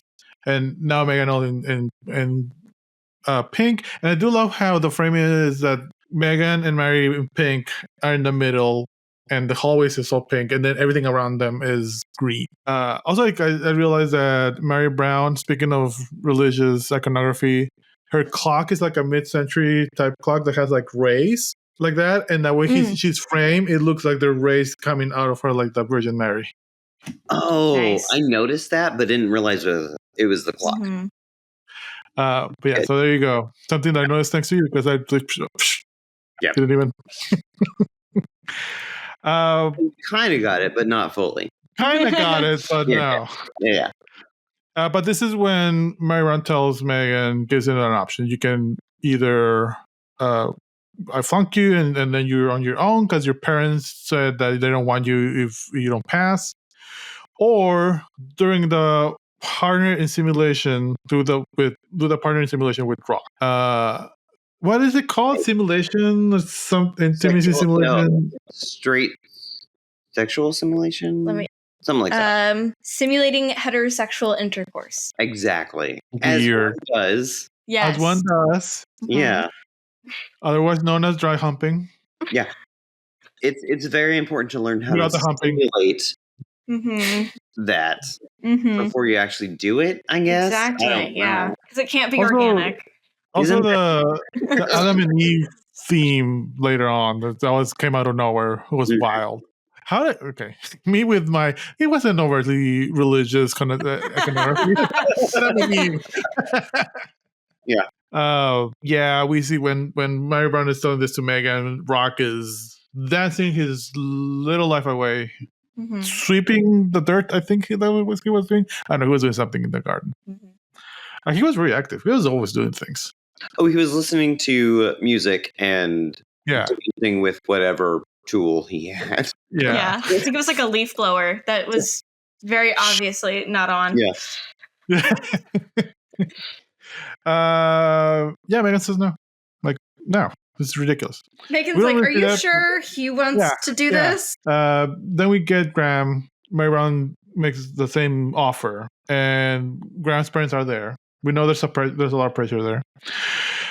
We don't really know what happens until Graham comes out of the house, and Graham agreed to do that with Rock. Says sorry to Megan, and Megan with her all in yellow briefcase, yellow skirt, yellow everything, pink pom-poms. We're back to the cheerleading a little bit theme. Just so we don't forget she's a cheerleader. She ends up in Lloyd and Larry's house. They're there. They're kind of like, you know, accepting her really quickly. You stay as long as you want. very loving situation, and then Dolph is there. So can I talk about a little bit about their house? And it's like that's a very common, at least in the Harlem Renaissance. Like there was a lot of queer people who would be homeless, and so they would honestly be kicked out of their family and whatever, and so they would found themselves homeless in New York. And there would be older queer people who would call themselves mothers of houses, and they would invite people to come into their house and honestly just do exactly that. Have a space, have a safe space to live, and a roof over their heads and a little bit of stability while they got on their feet. And that is, in my opinion, how rehab should actually go. And also is the height of the queer renaissance in Harlem, where houses started, and then voguing came out of. They would do ballroom competitions between the houses, and so voguing that, and it's just like it felt like a representation of a campy representation of one of those houses, like one of those very safe spaces that people can actually live and not fear that they're going to be homeless. Yeah, and like keeping up with the theme of campiness and realism, this felt a lot more realistic than the campiness. Yeah. Like this felt like a real lived-in house. But it was also rainbow. Well, yeah. It was a rainbow house, floor to ceiling. Rainbows everywhere. Like literally the walls were rainbow. And so I don't know, but the feeling felt real and felt authentic. But you're pointing out the camp color scheme was very rainbow, but they were all separate. Each room had one color, one separate color. Then we go to this house. Not in this. Yes, in this house. Then we go to this house, and all the colors are everywhere. They're all together. They're united. If we want to make that connection, we can. I don't know if it's a reach, but it feels right. I think that it would be highly likely that the scene designer decided to make the camp very separated colors and the queer safe space a rainbow. That would make a lot of sense. Yeah. Love it. What I also really like about the scene is, I think it was like really important for both Megan and Dolph to like see this sort of little bit of a spat that this couple has, right? Mm-hmm. Oh yeah. Because I think it's important, right, to see like how does a same-sex relationship work? And like they've never seen that. They don't know how, the roles of the relationship and what are those and do those exist? And so it's a very beautiful moment. And I think also what I really love is what it sounds like Larry is trying to say before Lloyd cuts him off is like, oh, we can go check out some schools. And so not only is it like providing a safe space and stability, but it's also like, you got to make sure you finish high school. Like you got to like, and it's taking on that more parental role, which I thought was really sweet. And I love. Yeah. There's also a curfew in the house. Yeah. Yeah. Yeah. Yeah. It's at midnight, but there's a curfew. Yeah. And a midnight curfew is a very reasonable thing to have. Yeah. And absolutely. So that's like their guidelines, but they're reasonable guidelines. Yeah. Mm-hmm. That makes sense and allow you to still be yourself. Mm-hmm. And they won't hold you back. Yeah. It's like, again, this movie's not subtle. No. Because it's the normal camp house is so over the top. Mm-hmm. And the queer abnormal house is so normal. It's what should be. It's loving, it's accepting, it has rules, it has reasonable rules. But it's like, I love that contrast. Yeah. This is kind of where Dolph and Megan have a heart-to-heart. Dolph, played by Danny Basco. I fucking love Danny Basco. It's crazy. Rufio. Prince Zuko. I know, this is our generational gap, Casey. To use Prince Zuko, to me, is Rufio.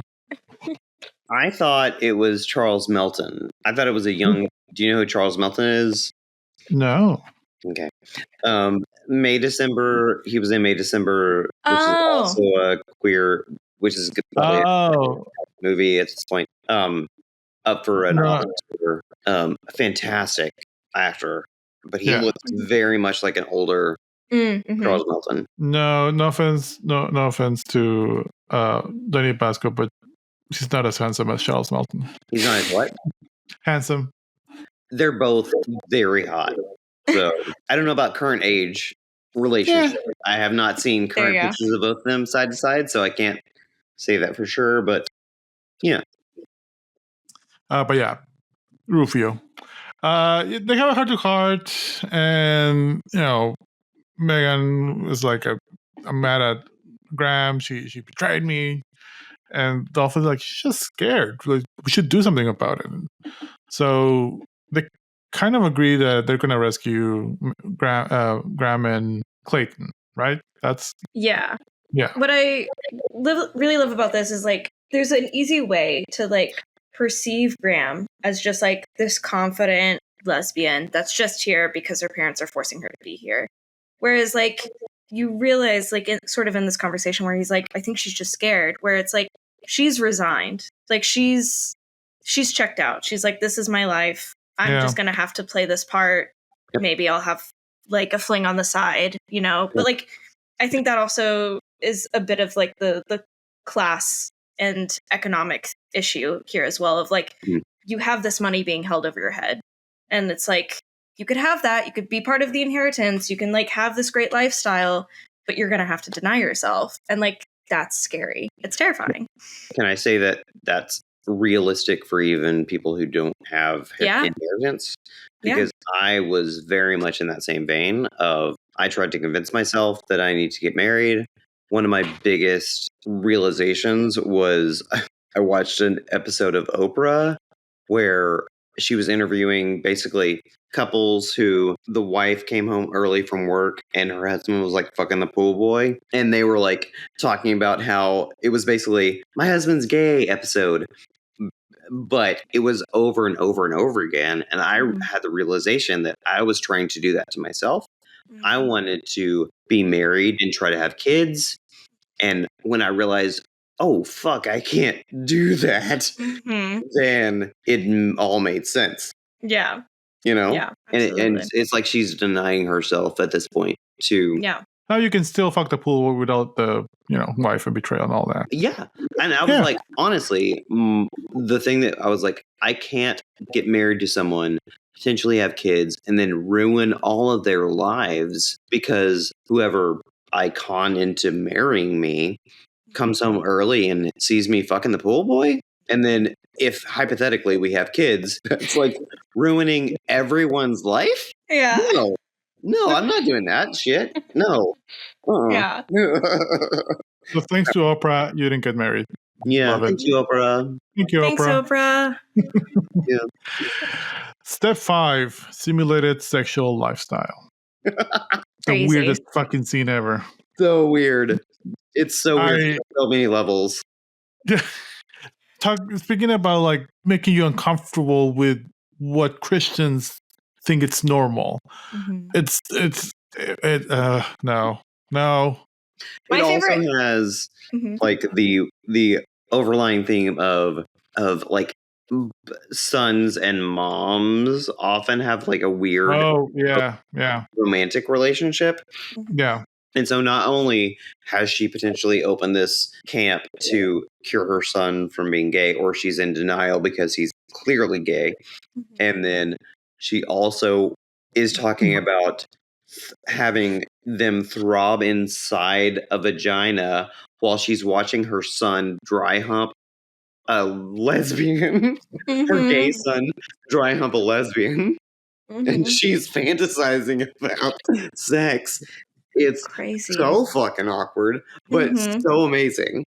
What I love is like in Adam and Eve. Yeah, it's like barely dry humping. He's literally doing push-ups over her, like just. Oh yeah. Yeah. Incredible. There weren't sexual like sex scene or organizers or whatever back then, so right. It was pre intimacy coordinators. Yeah. So I think he was just being appropriate. He was like, I can just do push-ups. I don't know. I'm not getting sued here. I'm not getting sued. Right. Yeah. How many times do you think Rock went through this? Because I don't think this was the first time that his mom made him do this. I think every camp she makes him do this.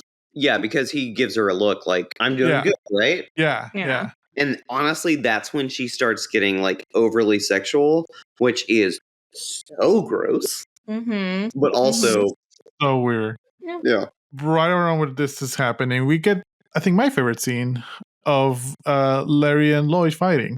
Adorably fighting. It's so cute. And I know this is where we get the whole I said Larry who wants to like try to start finding schools and all that. Lois wants him to kind of chill, like to let him settle off. But it's adorable. And I love how Larry's a big, muscular, hairy guy, but he's so vulnerable in this scene. He's literally a teddy bear. And his nickname is Bear, right? I believe. I think he calls him Lair. Yeah. Like Lair Bear. Lair Bear. Aw. You're cutting from this very human, realistic, adorable scene to Adam and Eve dry humping in front of Rock's mom. Yep. Yeah. This movie's honestly, great. It's a very good juxtaposition of like how fucked up a lot of straight relationships are versus how honestly wholesome queer relationships can be. If they're allowed to be that way. Yeah. These kids needed Oprah. After all this, Megan and Dolph are in the gay bar. They're kind of opening up, and this is kind of where they realize we need to rescue Graham and Clay. We need to do something about it. And Megan's the one that kind of comes up with it. So we cut to graduation day. Again, they're in the egg flower bathroom. All the girls are getting ready. Megan and Dolph are in full camo gear. Somehow they had in the house. But they're going to rescue. It's a whole ceremony. It's a whole very wedding outside the park ceremony. Can we talk about the costumes in this scene? Because it's like we have camo. Please. We have all the audience and the officiants in white. Yeah. And then we have the graduates, the male graduates, in blue leather. Yep. Or pleather. I'm not sure. It's probably pleather. Shiny. Something very shiny. Shiny pleather, which is like leather in the gay community. Come on. It's like, that's very clear. And then we have the lesbians in pink leather. And it's just like camp perfection. It's so great. Yeah. It's so knowing and on the nose that it's great. So good. Oh, by the way, I did have in my notes, I don't know if you can read it, but I did have, wait, hold on. Where's my finger? This one. Larry Bear. Oh. Cute. I couldn't find my finger because I was looking at it in reverse. Amazing wardrobe. It's incredible. Again, campiness as max. Dolph and Megan are in the background. It reminded me of that meme. Don't be suspicious. Don't be suspicious. Don't be suspicious. Don't be suspicious. They were so obvious. This is the one. Well, I mean, it was all camp, but like someone could have caught them. Like they were so obvious running around Megan and Dolph. No, that was the point. I think that was the point of it because that was the point. Yeah. They were in camo that was like gray camo in a clearly green. Yeah. And then dodging around like they're being inconspicuous, but obviously not. And then Natasha Lyonne literally goes into the audience, into like one of the rows of chairs, and nobody sees her. She grabs Graham to the chairs and crashes and like, I'm here to rescue you. And Graham's still resisting. She's like, no, I'm doing this. So Megan sadly goes back to Dolph. Dolph did get Clayton. We didn't see that, but it happened. They're making out. Then this is when Megan decides to be a cheerleader again. Full cheerleading. We did forget whenever they have sex, and afterwards she was like, the only time I've felt like this feeling is like when I'm cheering, because it's something that she genuinely loves, and I think that's really sweet. Also, it ties in. Her cheer at the end honestly made me go, I love the title of this movie. And I didn't love the title of the movie before that scene. Because I can see her character trying to debate what the fuck do I do now, because I've already tried to win her over and she said no. And then I kind of hear her character saying, but I'm a cheerleader. What would a cheerleader do? Mm-hmm. And then a cheerleader would do a cheer that is inspiring of her audience. Mm-hmm. And she does that and she wins over the fucking girl. Mm-hmm. And it's great. It's like probably my second favorite like love profession. Yeah. In like all media. Like it was so adorable. It was perfect. Really good. Yeah. And it plays off the title of the movie so well. Mm-hmm. Yeah. In my opinion, that it it's not a good cheer. It's not perfect. It's not. No. But it's awkward, it's weird. It's not well acted. So well. Did not deliver it well, in my opinion. It was not well written, but it gets the sentiment across. Yeah. Immediately. It's what a hormonal 17-year-old cheerleader would write. Yeah, exactly. And so it's totally appropriate. But Graham doesn't go with her immediately. No. Megan escapes, goes off to the truck, and then suddenly, as expected, Graham runs up to Megan. They kiss, and they drive away, supposedly living happily ever after. Yay. The end of the movie. Almost the end of the movie, because we do get a parents and friends of lesbians and gays support group. Yeah. PFLAG is a real organization. Shout them out. They're amazing. Mm-hmm. We love her parents for trying. The dad is trying. Like the dad is trying. The dad and the mom, you can tell at the very last shot, like she's about to come around. She's hesitant, but she might not be horrible. So it's happy ending. I love it. Yeah. So that's the end of the movie. Mm-hmm. Let's do some awards. Mm-hmm. So we have Best Actor Ever, Worst Actor Ever, and Best Scene Ever. Casey will go first, so Heflin has a little bit moment to think about it. So Casey, Best Actor Ever. Kathy Moriarty as Mary Brown. I don't know, she was excellent every single shot that she was in. I thought she killed it. Awesome. Yeah, love it. Yeah. How about you, Heflin? I was going to actually say Best Actress is RuPaul. And then also Best Actress is Mary Brown. I was awarding 2 Best Actresses. Oh yeah. And no Best Actors.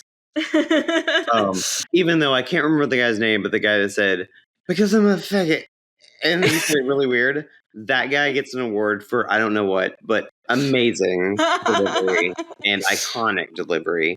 And was that Andre? Yes, I think so. Douglas Spain. I think so. Yeah. Anyway, that delivery was amazing. But I would give 2. I would give Best Actress to RuPaul and also Best Actress to Mary Brown. Hell yeah. I'm gonna give it to Natasha Lyonne. And I mean, she was great for the whole thing. Yeah. But I'm also giving it to her because I didn't give it to her on Detroit Rock City. And I wanted to. She was great in that. I forget who I gave it to, honestly. She's fantastic. I don't know if she was fantastic in this, but she's fantastic. I adore her. Yeah. No, she's great. Yeah. But she was also great for this particular weird role. I mean, this role could not be done by many other actors. Because it was a hard role, because the whole movie was campy, but she wasn't campy. She was earnest about it. For the most part, but she was earnest. The earnestness made it campy. Mm-hmm. Because campiness is very much about knowing that you're doing something well, but is unexpected. Mm-hmm. I think. Yeah, I could, but yeah, I'm going to give it to Natasha Lyonne. Yeah. Worst actor ever. I'm going to give it to Joel Michael Lee. I don't know who plays Joel. She just looked like he was about to cry in every single scene, and it distracted me. And I didn't love it. Who played? Joel Michael Lee. Yeah. Mm-hmm. My worst actor would be Eddie Cibrian, even though he's the hottest actor. Wow. And iconic, but not a good actor. And so I give him the worst actor, but also he gets an award for being in my living in my head rent free or whatever the fuck the kids say. That's so funny. He didn't. Well, I was going to say he didn't do much, but he did. He did much. He didn't say much. He did enough. Mm-hmm. Yes. Yeah. I don't. I'm going to give it to the dad. I just he fucked up the line. I'm convinced. That's in my head. I don't think he fucked up the line. I think that guy. If he didn't, he didn't deliver it well. That is Bud Cort. You cannot give a bad. His name's Bud Cort. Oh yeah, it is Bud Cort. It's Bud Cort. So it's like you can't give a bad acting award to someone named Bud Cort. I can do whatever I want. This is my show. No, he's great. Have you seen? He's in. Have you seen Life Aquatic? Once. It's one of those movies that I've seen once and I don't want to watch again. I like it. I just don't want to watch it again. Okay. If you ever do, But yeah. I love it, and he's in that. I remember him in that. Yeah. No, worst actor ever doesn't mean that. Like I've given worst actor to Nicolas Cage, and he's great. Yeah, of course. He's great when he wants to. Yeah. Best scene ever. Wait, can I do worst? Did I do worst actor? Oh wait, I did. Wait, I have another one, and this is a hot take. Melanie Linsky. Yeah, she didn't do much. She just kind of was there. She never does much, and this is the hot take. I've never been into Melanie Linsky, and I think people love her, and I think she's overrated. Yeah. And she's hot, but I might get canceled, but I don't care. No. She didn't do. Hey, worst actor for this? Yes. She didn't do much. No. She had a Kiwi accent. And that's it. Last of Us, people were raving about that, and I was like, she's boring as fuck, and she's like every other character. Well, that's a hot take. And there's no change. Tomorrow I'm gonna give you Heavenly Creatures because I think she's great in that. Oh, that's amazing. Yeah. Yes. Jesus did not like it, but I thought it was wonderful. I didn't like. I gave it worst movie ever, which we'll get to that. That's Peter Jackson, right? Yeah. Mm-hmm. Oh, that's he's hit or miss. His hits were the 3 Lord of the Rings movies. That's it. Was a weird puppet movie. He has a weird puppet movie too. The Flurbies or something like that. This is his first movie. It's a horror movie. There's a poster of that near Theater 6 of Alamo Drafthouse in Richardson. Have you seen it? I will not go to Richardson maybe ever again. This is true. Fair enough. Best scene ever, Casey. The roots. The root scene. Loved it. Which one was that one? The one where it's like, you found your roots. Yeah. Like, why are you gay? Because my mom wore pants at the wedding. Yeah. My head went to first tree roots and then to like hair roots. And then what were they talking about the roots? That's so funny. You went every other direction. I know. But no, yeah. I can see it. It was great. That was very heartfelt. That was a very heartfelt scene. Yeah. What about you, Heflin? Probably the montage where the men were being masculine and all the standee. That's up front in my mind. The second one is like the scene between when she's watering her fake roses at night. Yeah. And her son comes out with the drink, and then she does her most like Betty Davis, Jane, Fade on Away impression. Mm-hmm. At that moment, I'm like, okay, this is great.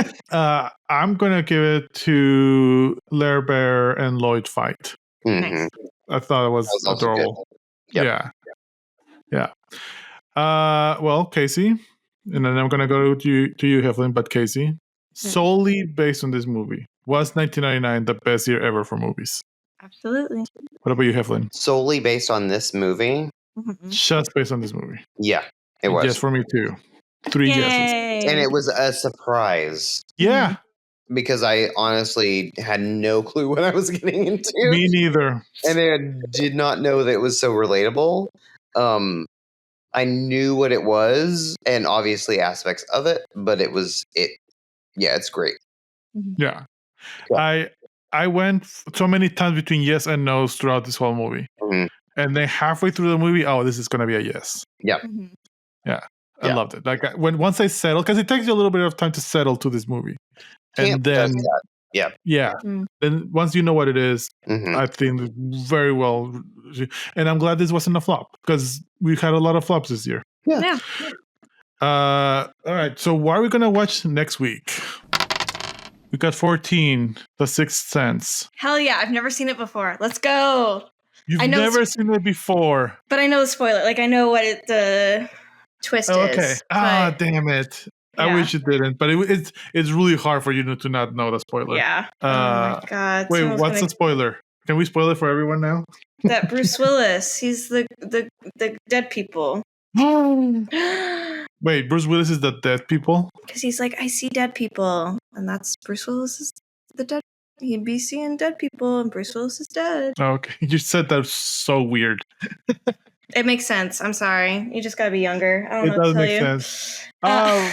But it is going to be our second movie with Toni Collette. And our second movie with Bruce Willis. Because we watched Pulp Fiction. We did. I don't know why I always forget Bruce Willis in Pulp Fiction. He's not like a Tarantino actor in like the traditional sense. Yeah, that's right. Like he's never been in another Tarantino movie. Yeah, I don't think so. But yeah, okay, cool. The Sixth Sense. We know the spoilers, but it's okay. It's still a great movie. I haven't seen it in a while. I'm excited for that. We're gonna see dead people. Before you go, Heflin, thank you so much for being our guest. Yes. I think you're our first co-worker guest. We really appreciate. Anything you want to plug? Any socials? Anything? You're gonna be in New York. People get to know Heflin in New York. I'll plug that I'm moving to New York. That's it. That's happening on Friday. It's Wednesday right now. My apartment is packed up. I'm ready to fucking go. That's it. That's amazing. I will visit you. I will find a flight direct from Helsinki to New York, and I will visit you. That's only like 4 hours. Yeah, maybe 5 or 7. I've looked. I already looked. It's 7? I think so. Yeah. All right. See you there. Thanks so much. Right. Cool. Bye.